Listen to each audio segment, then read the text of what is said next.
Now, finding opportunities in the market for Terra Luna is very important because we do see all of this fluctuations. We do see all of these temporary drops. And if we just let these drops pass by without actually taking advantage of them, you're probably not making yourself a lot of favor. We can do better than this, right? Why not ride the waves to a certain degree, right? Nobody can time this perfectly, right? Nobody can sell exactly here and buy exactly here.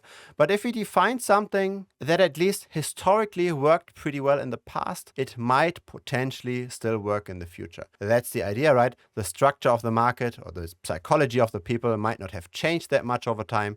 And so if we find something that returns a performance like this, then it's not entirely unreasonable, at least that's my assumption, it's not entirely unreasonable that this will to a certain degree continue. Maybe not as well as it has done here in the simulation, but hopefully still somewhat positive. Now, buying low and selling high is easier said than done. And there is a lot of different approaches, right? One approach, for example, is to simply just draw trend lines on charts, right? And try to see, okay, we are appreciating by a certain rate, and so when we are really shooting up, maybe we should sell. And we're really depressed or going sideways for quite a while, maybe we should buy. The problem, in general, this idea is not bad, right? It's very commonly used. And so sometimes we even get this self-fulfilling prophecy kind of effect, right? When a lot of people are not willing to sell over here and many people buy, this will just become self-fulfilling. People just push up the price. But the problem with this approach is we can't really test this, right? We can't really say, would we really have drawn this kind of a trend channel here in October already, right? Would we have done this, or would we have drawn something completely different? And so you can't really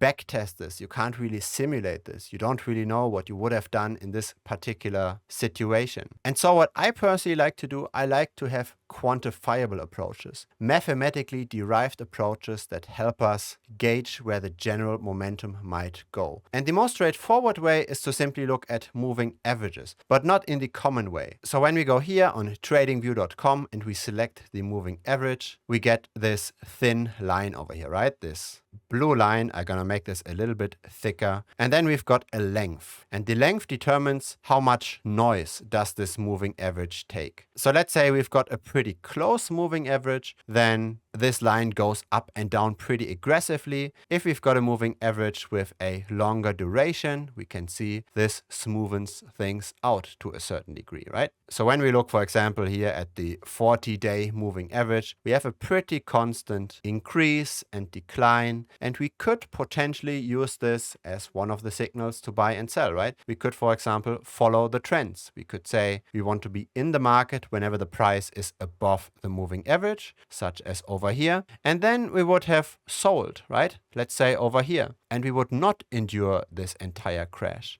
So the magic with this approach is to find the ideal duration. Should we take, say, the 60-day moving average? Should we take the 40-day moving average? And my personal approach to this is to simply adjust this duration based on the asset you're looking at. What historically worked relatively well, so in this case, 60 days seems to be relatively fine, and what does somehow distill the positive movements somewhat accurately from the negative movements. So outside of the market over here, inside the market over here, and currently when we look at this moving average, we would again be comparatively bullish. Now what you can also do is you can look at exponential moving averages. Pretty much the same idea with a little twist though. So let's look at this line. Let's also take the 60-day and let's color this in red, for example. Now, what's the difference here? The exponential moving averages take the recent data more into account. So when you've got 60 days of data with the simple moving average, every single price would be weighted equally in order to get this moving average price. With the exponential moving average, you look at the recent data and you overweigh this data, right? So what happened 60 days ago isn't that important. We really want to look at what just recently happened. And so when you compare these two moving averages here,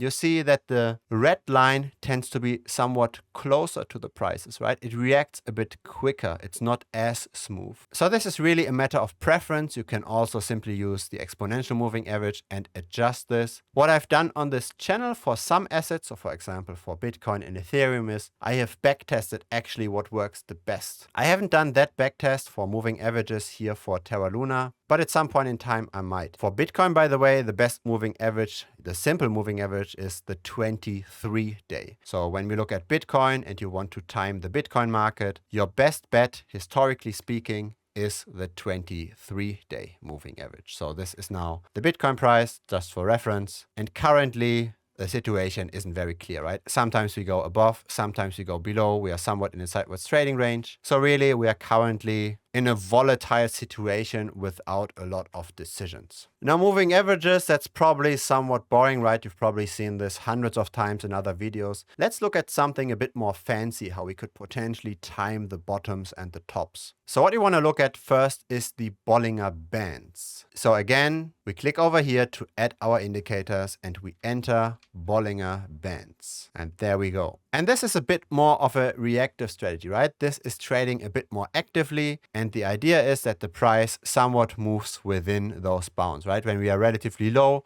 one might potentially buy. When we are potentially high here, one might consider selling. And of course, this doesn't work perfectly, right? Sometimes we're just at this higher band for quite a long time. Sometimes we're at the lower band for quite a long time. So it doesn't perfectly time it, but still it gives us somewhat of a range. How does this all work in terms of mathematics? How is this calculated?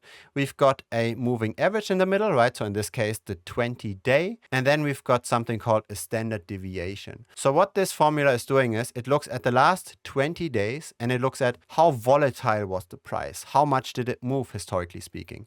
If it didn't move much, then the band, the width of the band will be relatively narrow. So for example, over here, right, we were pretty much going sideways for a while. The width of the band is pretty narrow. When we do crash, however, when we go really, really steep, then the width here is very, very wide, simply by anticipating that volatility is high, that the price might shoot anywhere. And so this is where the Bollinger Bands try to come up with a certain trading range. Now, what I want to focus on for the rest of this video is the RSI, the Relative Strength Index. It's personally my favorite indicator to gauge if we are currently overbought or oversold. So that's this indicator over here. What I like about the RSI is that it gives us really clear indications on where we potentially see an extreme. So the RSI is moving according to the pace. How quickly are we going up or how quickly are we going down? So if we are going up very quickly, we might be overbought, right? There might be a lot of hype and then afterwards we might somewhat decline or at least go sideways. If we are very low over here, we might be comparatively depressed, right? And then we could potentially go up from here.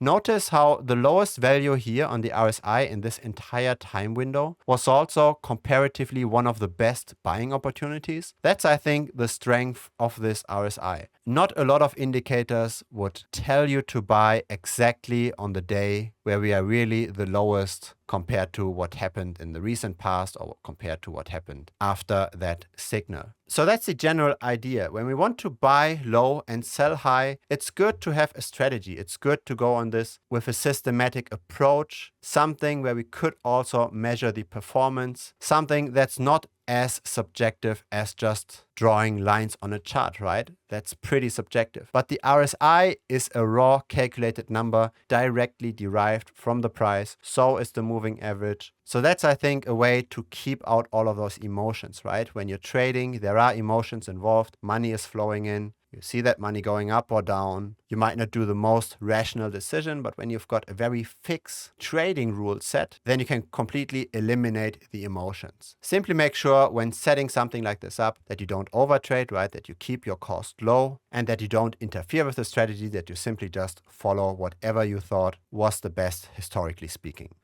This was just a short clip. For the entire episode, click over here. It has got way more details. See you in that video.